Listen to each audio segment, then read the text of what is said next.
How's it going, everybody? It's June 22nd, 2021, and I'm going to do a little bit of a ride report today from yesterday's ride. We are in Marion, North Carolina for the week, and while we're up here, I'm doing some different riding in Pisgah. Yesterday's ride was Lake James State Park. This was a recommended ride by a couple of people that work with my wife, and I noticed the area last time we were up here, and it looked like it was a good just mix of sort of XC type trails. So if you're familiar with Pisgah, you have the area that is the main part that everybody knows in Brevard, the Ranger District. You've got South Mills River as well, and or the Mills River area. And that's the large portion of it that everybody knows. But there's actually even more up northeast of that area that is still Pisgah. It's just lesser known because I think it's a lot more remote. The towns around those areas aren't as big, so it takes a little bit more effort to get to them. And Lake James would be one of those areas, unless you live near this area. If you're thinking about driving from Brevard to Lake James, you technically probably wouldn't if you could just ride out of your front door or quick ride to the main part of Pisgah. But if you are into less technical, downhill, rooty, really rocky terrain, or just want a break, Lake James is a great option. Coming from where I'm from, which is in Gaffney, Lake James very much resembles our Lake Welchel Trail. Lake Welchel is more of a cross-country, fast type trail that beginners can also have fun on because there's not a lot of technical aspect to it. It's a lot of turns because it follows the coastline of our lake. And so Lake James is very similar. I like Lake James a little bit better, although Lake Welchel is my backyard, because they have done a couple of things that I feel like Lake Welchel should maybe take note. Number one being the trails are directional. Now, that wouldn't maybe work at Lake Welchel other than maybe doing separate days. You know, Monday, Wednesday, Friday, you go one way, Tuesday, Thursday, you go another way, and then on the weekends, the same thing. You go back and forth. Lake James is directional all the time.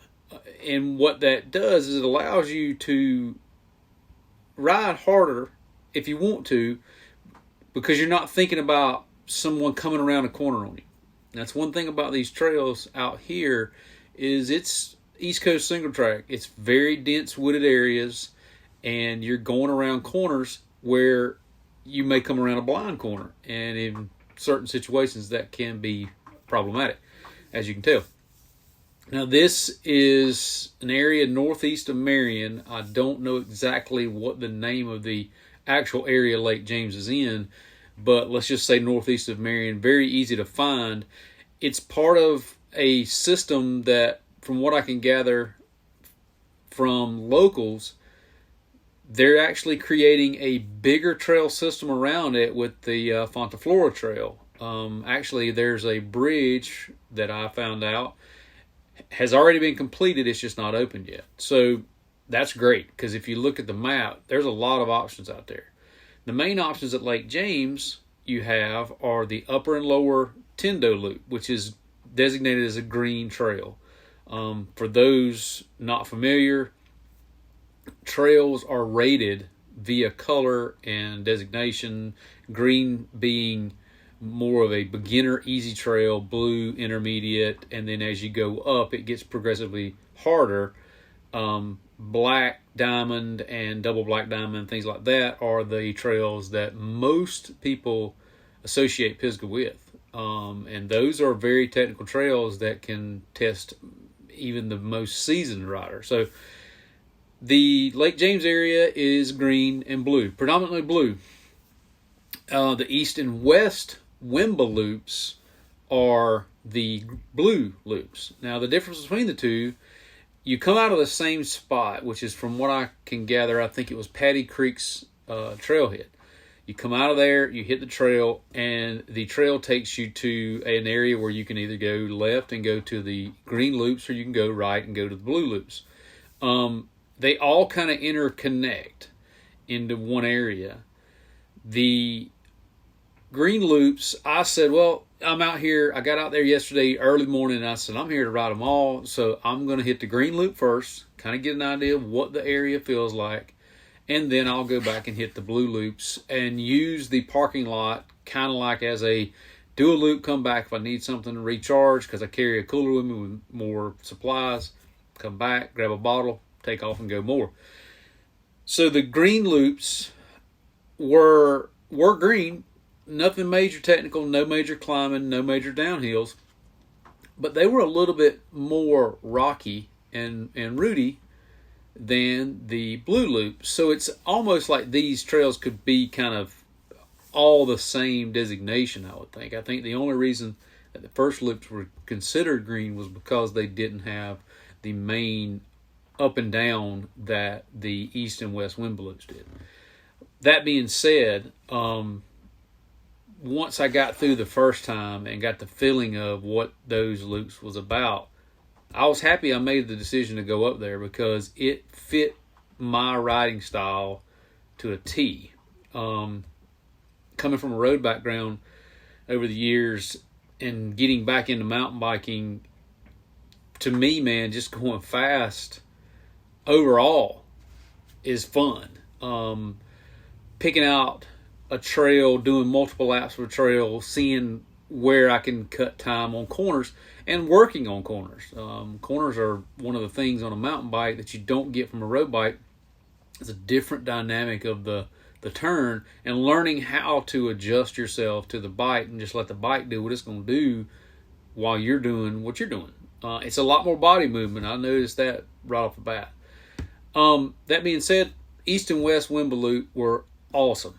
Very fast, very flowy, up and down, all around ridge line, sides of bridges, across drainage areas. It had rained before we got up here, and the trail was in perfect condition. I mean, there were no spots where the water was sitting. There wasn't a lot of any kind of mud.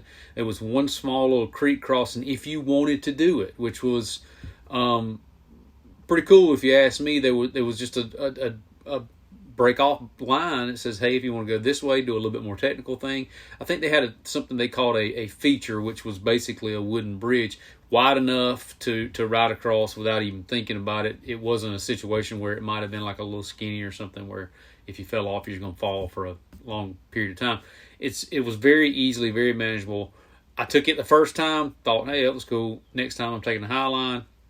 And so I did. The high line, to me, was a lot faster. But it was just that one crossing, and so I didn't get wet. There was a couple of bigger creek crossings, but they got bridges on them. Very good bridges, covered to where even if they were wet, they weren't going to be slick. Very well thought out. Not a lot of climbing, although I enjoy climbing. The aspects here are a little bit steeper, but you were rewarded the whole time with just unbelievable amounts of corners and up and down, and just great time the whole time. So with that, I think I would recommend this area to anybody that's coming up to Western North Carolina to do some riding as an introductory area, or if you just want to kind of take a break from all the big stuff, is to take a trip up and see what it's all about, Lake James State Park. Now, I did ride my bigger bike, which is the Pivot Switchblade. It's got more suspension than my other bike. The only reason I took it was because that's the only bike I brought this time, because I had intentions, and I am intending on going in the next few days. I am going to go down to DuPont and Brevard and Mills River, and I'm going to do some riding down there. So I wanted the bigger bike. I didn't feel like I was held back at all at Lake James. As a matter of fact, Lake James, it probably wouldn't matter what kind of bike you had, hardtail, short travel cross-country bike, doesn't matter. You probably would still be able to ride there without major issues at all. And it would probably even be faster, I would think. So anyhow, that's a quick little ride report. I'll come back with some more as the week progresses. We've had a lot of rain today, and I'm actually heading down to possibly pick up a demo bike and just kind of ride it some the next couple of days. Still a pivot, but I wanted to get on a new geometry just to see what it felt like and see if I'm gonna like the bigger bike and the different geometry. So stay tuned, and I appreciate you watching. Thanks.